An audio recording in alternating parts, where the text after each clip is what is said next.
Hey guys, this is Steve Smith from American Dad, and welcome to the Popcast. Well, that's great. All right, we're here with Scott Grimes from the Orville, the awesome, the incredible Gordon Malloy, the heart of the Orville, we like to say from here sometimes. How are you doing today, Scott? Well, great. Thanks for that. The heart. That's a good compliment for a character. I'll tell you. Thanks. Yeah, you've taken us on an incredible journey. What started as kind of this slapstick, what we like to call it Family Guy in space when it first started, has turned into this just mind-boggling, incredibly deep program. And we do believe that Gordon Malloy is sort of the heart, the audience, the is kind of the reality that we base to. And your character has grown so much. It's really incredible for us. So thank you for being here with us. Hey, thanks for having me. And you said it. He is the audience. That's how I always thought of it as, you need a guide to explain things to, just so you can explain it to the audience. It's a really cool writing trick that Seth has done. Like Gordon raises his hand and says, "I'm stupid. Can you please tell me what you're talking about?" And really you're explaining the scientific stuff to the audience. And it's a really, I was happy and proud to take on that role and say a goofy thing once in a while, Yeah, I don't know if anybody else could have pulled it off quite the same way. So that really worked well. Oh, thanks, man. So the Orville season 3 has come out of the gate really strong. Does it surprise you that the show has evolved to be this deep, dramatic space opera, considering the lighthearted humor that it started with? No, it didn't surprise me because Seth's that's how he got the show on the air. He had to go to Fox and say, "Hey, cool, Seth MacFarlane show. We're going to say some things," but I think he knew that it was never going to stay there. He knew it was going to go to where he wanted it to go. And that's where people, I see people say all the time, "Where's the humor? Where's the humor?" Well, sometimes you can't have humor when you're dealing with the subjects that we're dealing with. So I would say you're welcome, because if we were laughing at something so serious, then that would make us seem, I don't know, inconsiderate of whatever we're talking about. So I was really happy to see that it took on this thoughtful science fiction, thought-provoking social concept. I'm so happy because now Seth wants to continue to do it because that's the writing he wants to do, and these are the stories he wants to tell. Yeah, we just finished watching episode 4, and I couldn't get over that. It just feels like a movie. It doesn't really feel like a TV show. It feels like a movie. Yeah. And you guys have it's incredible what you've done. So Gordon Malloy, he's evolved significantly throughout the show. In a lot of ways, like we mentioned, he's the heart of the show, in our opinion. Did you expect Gordon to grow as much as he has? And how do you feel about your character? Look, it's easy as an actor to get lost and just have a character be the same thing for 5, 6, 7 seasons. I think I got lucky that Seth wrote Gordon with heart. 2, when you are the humor, people tend to, they need that break from whatever the story is being told. And then all of a sudden this funny guy says something and they go, "Oh, cool, a little class clown." You're automatically liked by people, especially if you're not mean about it. So I had that going for me. Just really happy that the writing helped people see who Gordon was, and that maybe I brought some sort of fun heart to it. It's literally this. You throw a bunch of stuff in the pot, and if it comes out and people like you, great. But you can't buy that. I'm just happy that Seth wrote me a couple of things and people like it. So that's very proud to. And by the way, also I drive the ship. I drive the name of the show is the Orville, and I drive I don't know if I can swear, but I drive that thing. Yes, you can. And this is you have the best job on the ship, 100%. Right. So, I mean, who doesn't want to drive a freaking spaceship? Come on. Yeah. What is it? The expanding helix, I think, was the new move, right? Oh, that's right. Yeah. Oh, God, that was yesterday. And she's like, "What is that? I have no idea. I just made it up." Right. Right. That was great. It was so wonderful. Those are great moments right there. I love it. Yeah. Hopefully there will be more Orville in the future. But if the show were to end after 3 seasons, would you be satisfied with how Gordon's story ends? Sure. Absolutely. Especially, we're not allowed to talk about where this show goes beyond the 4th episode right now. And I'm not going to, but I'm just very proud of just who he is as a friend and a colleague. And very happy with if it, and I don't want it to end though, because there's so many more stories that we all want to tell. Eventually command his own ship, or is he always going to be Ed's sidekick? Well, the joke is I want a ship called the Gordon. It's a spinoff. Come on. No, I know, but then I take back that joke because no, I don't want to command the ship. I think there was an episode last season, or maybe it was season 1. I don't remember, where he wanted to do that.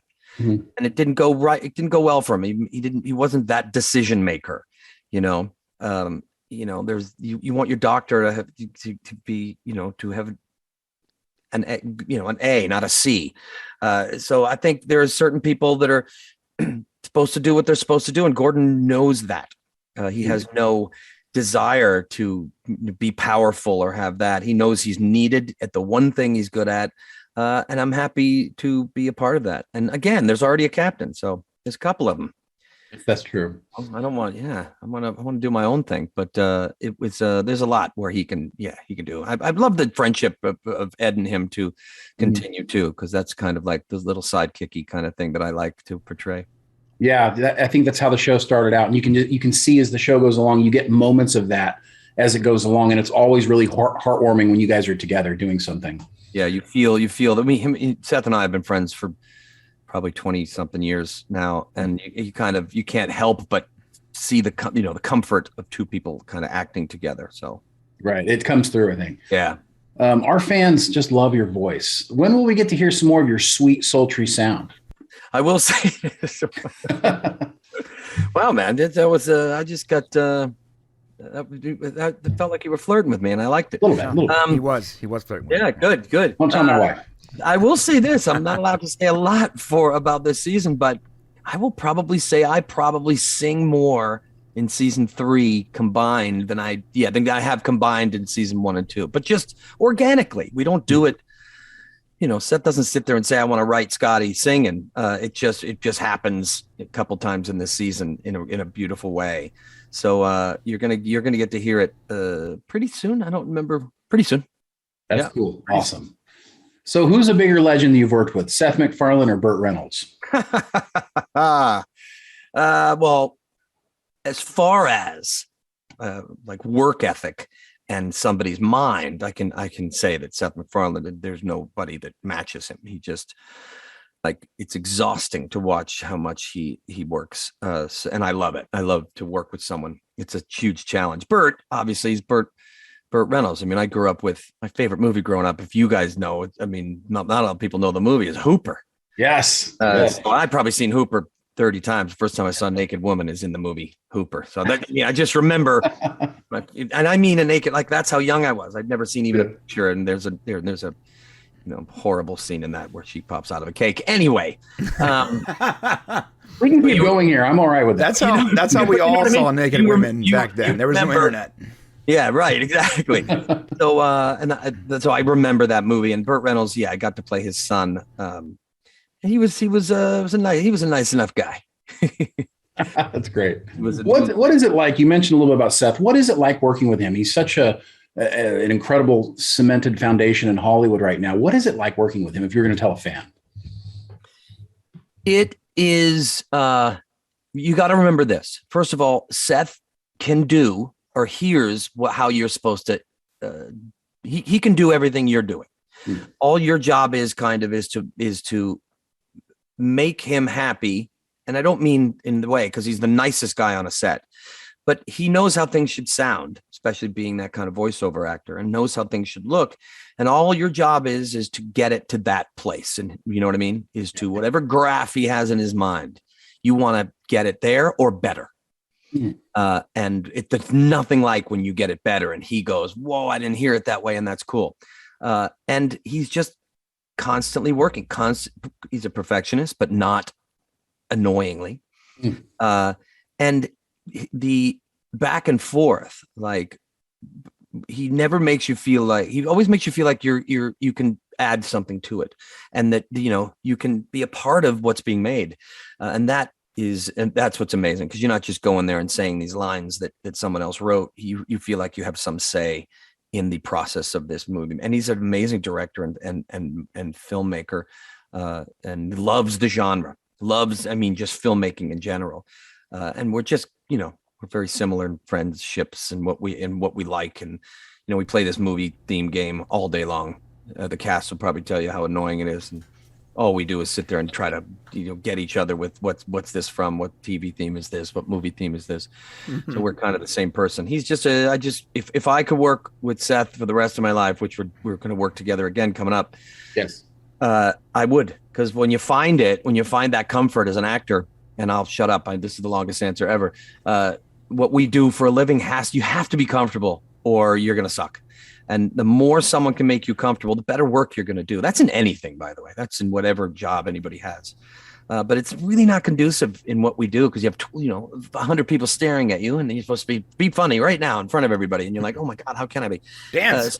Yeah, exactly. So when someone creates an atmosphere so you can do your best work, why would you not want to just do that forever? And that's what Seth does. He creates that atmosphere. That's a wonderful answer. When we talked to Penny, she said you were her favorite. Who is your favorite cast member on the Orville and Why? My favorite cast member. I've given Seth enough compliments. My favorite cast member, probably Peter, as a person or a character.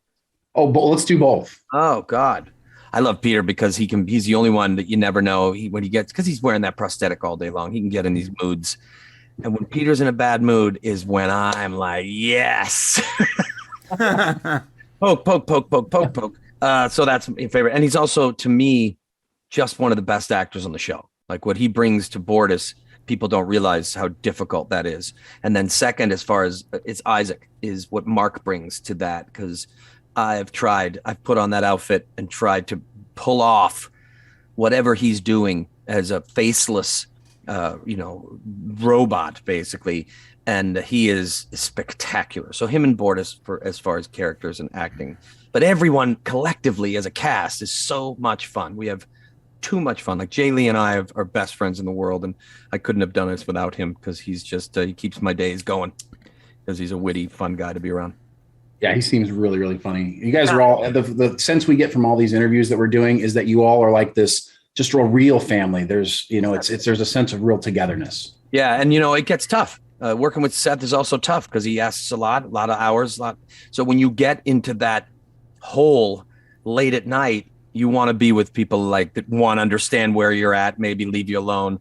But it's a family. And, there's nothing better than a family that get each other in the good times and the bad. And that's what this cast is. It sounds dramatic, but it's true. So true. Yeah. So what's your favorite alien species on the show? Even if it's a one-off or, we've heard Jason Alexander's was a favorite, the bartender. How about for you? I forgot his name and you'll be able to tell me. What's the big giant thing that comes? Patrick Warburton, right? No, I love him. I love him.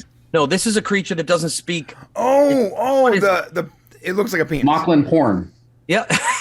Right. It looks like a giant penis. Is that the one? Yep. And that's not why I like it. I forgot his name because of the Y or something. Frick. No, but Patrick Warburton would have been second because of that prosthetic with the esophagus on the outside of the body. That's so great. You're like, how everyone asks, okay, so how does that work? How does he put his shirt on? No one knows. Exactly, because it goes in.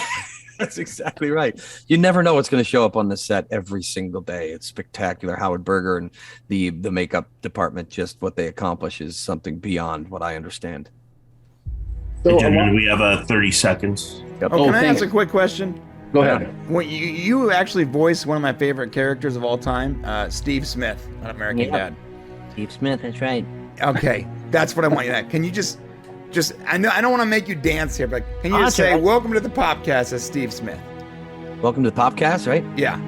Hey guys, this is Steve Smith from American Dad, and welcome to the Popcast. Oh, that's great. That's all right, great. so I can die now. Thank you. That's is there anything you want to say to the fans before we have to go, Scott? Oh, yeah, please keep watching, guys, because Seth has so many more of these he wants to make and so many things he wants to tell. So we appreciate you guys. And I like making money like we all do out there. So let's keep doing it together. Yeah. Amen, brother. Amen. Yeah. Thank you so much for being on the show with us today, Scott. We appreciate you, and we can't wait for all the new episodes coming up. Praise you, bless you, and thank you guys. Best of luck.